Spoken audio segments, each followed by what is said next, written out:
Hello guys, I have made video for you. This is the educational video as a part of anatomy and physiology. If you like my video then please subscribe my channel and like the video. Thank you.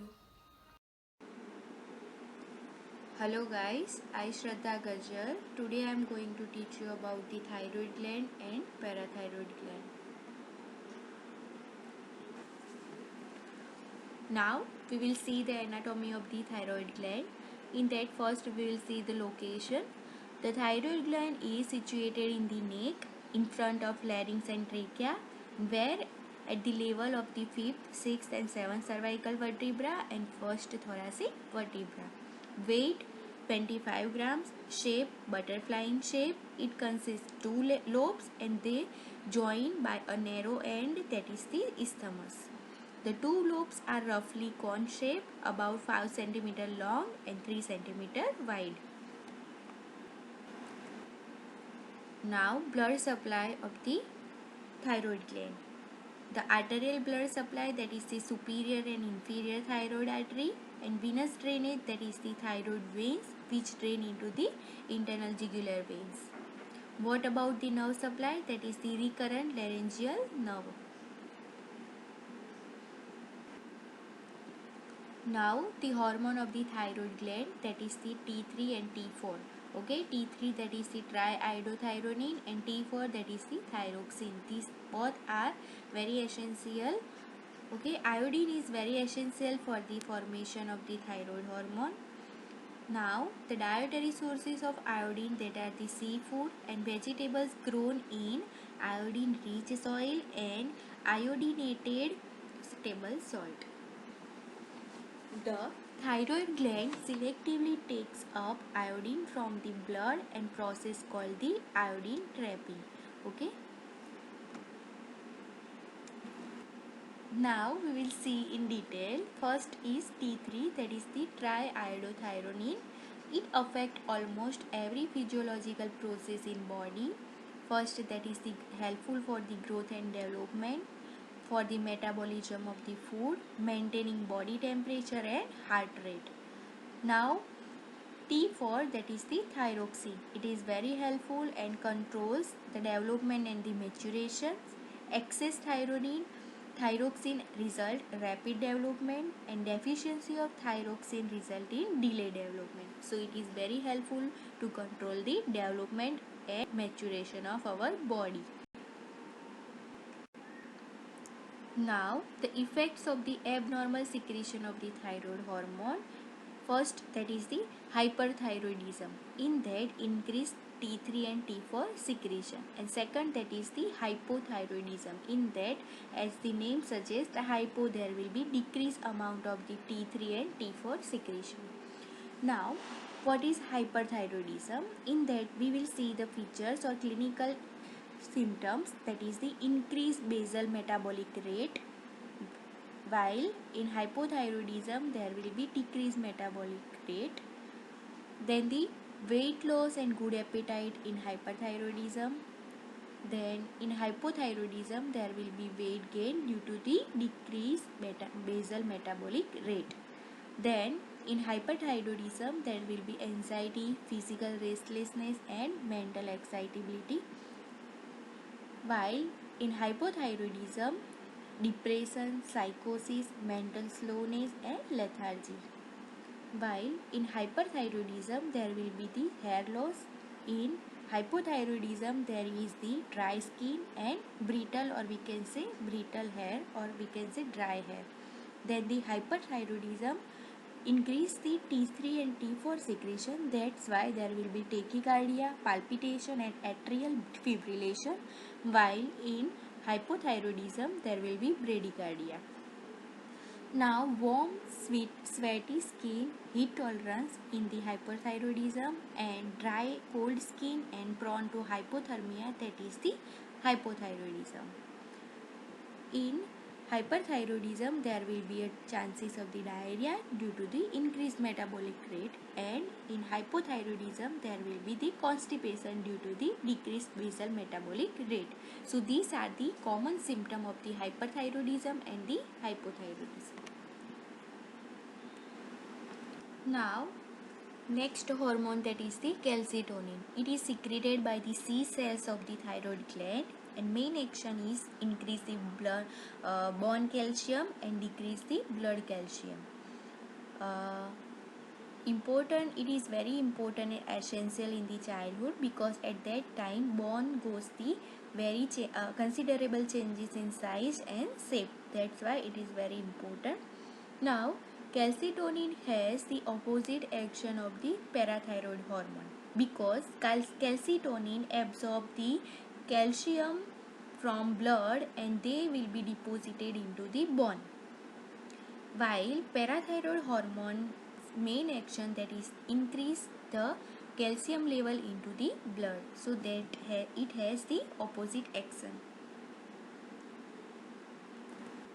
Now, thyroid gland is not absolutely essential for life, but its removal in adult leads to poor resistance to cold and mental and physical slowness, while in children it causes mental retardation and dwarfism. What is dwarfism? That I explained in previous video. Now, the regulation of thyroid secretion. The negative feedback regulation of the secretion of the T4 and T3. That is, the thyroid stimulating hormone control the regulation of the thyroid hormone. Okay, and thyroid TSH will be produced from the anterior pituitary gland, and the releasing hormone will produce from the hypothalamus. Okay, that is the thyroid TRH. The release of the TSH by the anterior lobe of the pituitary, and it is regulated by the hypothalamus. Okay, you can see in the figure, from the hypothalamus, TRH releasing thyroid releasing hormone will trigger the TSH, and TSH will be produced into the anterior pituitary gland. They will secrete, and they will secrete T4 and T3 from the thyroid gland. So these are the channels. If T3 and T4 level will be high, then pituitary gland will stop to release the T3 and T4 into the blood. So this is the negative feedback. Now we will see the disease related to the thyroid gland. In that, first one is a goiter. You all know what is goiter. It is enlargement of the thyroid gland, that is called the goiter. It is caused due to the iodine deficiency. Which are the characteristic? In that, first one is a swelling in the neck, breathing difficulty, coughing, hoarseness of voice, swallowing difficulty. So these are the symptoms. Now, second disease condition, that is the hypothyroidism. I explained already. It is a condition resulting from the reduced circulating level of T3 and T4. Okay, due to the its name suggests, that is the hypo means decrease the level of T3 and T4. What is the characteristic feature? That is the goiter, puffiness of face, periorbital swelling, loss of scalp hairs, ptosis means dropping of upper eyelid, then the dry and thickened, rough and yellow skin. Third one is a hyperthyroidism, or we can say Graves' disease. Okay, in that, increased amount of the T3 and T4 level into the blood. Which are the features? Moderate enlargement of thyroid gland and the exophthalmos means lid retraction. You can see in the figure what is exophthalmos, that is protruding eyes. Now we have completed thyroid gland. We will see the parathyroid gland now. In humans, there are 4 parathyroid glands. You can see in the figure, that is shown in yellow color, that is 4 parathyroid gland. It is very essential for life, and their removal can cause the death from the asphyxia. Okay, what is asphyxia? That you know.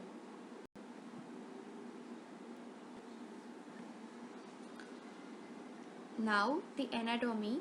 In that, the first location, 4 small parathyroid glands to embedded into the posterior surface of the each lobe of the thyroid gland.